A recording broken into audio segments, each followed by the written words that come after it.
na yan? Please! Sino ko ibagay ah? Thank you! Jack, pwede pakiabot ang pencil dun sa tabi mo? Sure, Kuya Ivy. Ito na. Thank you! Madali lang pala maging masunurin na bata.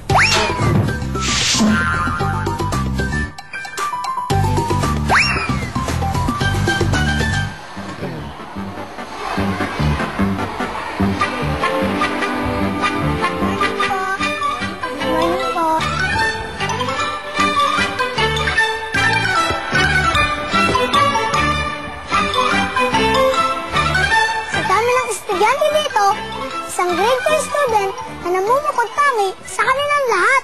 Isang batang masunurin, si Brick Santos.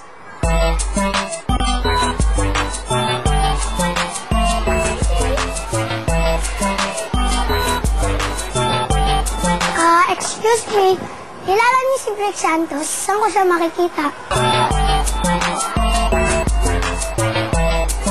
Nakita niyo ba si Brick Santos?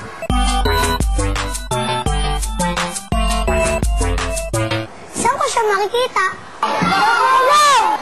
Oo, nandun lang ba ang kwarto mo? Bukod sa pagiging masunurin, sabi ng teacher ni Bricks, matulungin at maaasahan pa siya.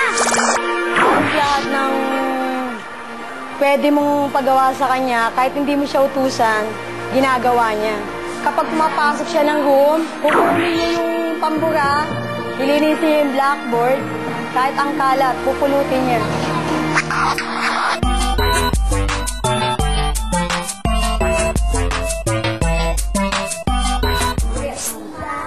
Kilala mo ba si Brick Santos? Ha? Ako yun eh.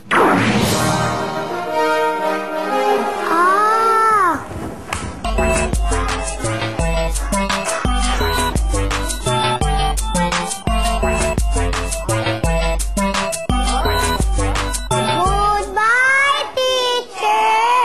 See you tomorrow!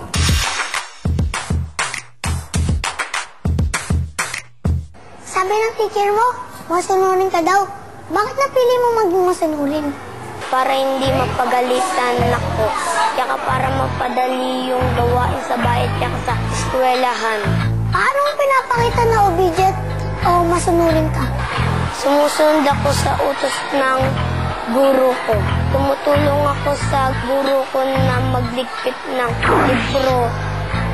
Naglilinis ako. Tapos nagpupunas ng blackboard. Sa bahay niyo rin ba obedient ka? Lahat ng inuutos sa akin ng nanay at tatay ko, sinusunod ko. Kasi po, kapag nag-uutos po kami, hindi ka na kailangan magdalawang salita. Kapag sinabi po ang asawa ko na, "Nak, tulungan mo nga ako, ikaw na nga magpunas ng lamesa kasi para madali tayong matapos." At saka yung mga gagamitin niya sa paaralan, katulad yung sapatos niya. Kapag ano po siya na po na nagpupunas.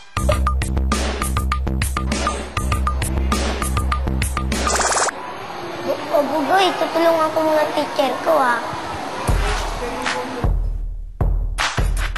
Yes! Tulungan mo naman ako ng dalang pumuto sa library. Thank you! Kita niyo naman kung gaano maging masunurin si Bricks, mga kulilits. Dapat tayo rin masunurin.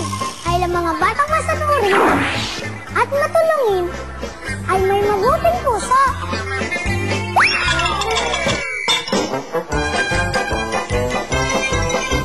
Mga kulilits, sundin natin ang rules sa school.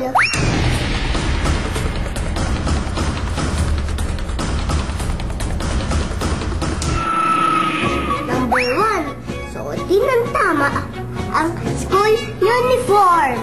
2, suotin palagi ang ID sa school. Tandaan, no ID, no entry. Number 3, pumasok na maaga, huwag balik sa klase. Number 4, huwag magkalat at tapon ang basura sa basurahan. Number 5, makinig sa teacher habang nagkaklase. Hey, gawin natin yan ha!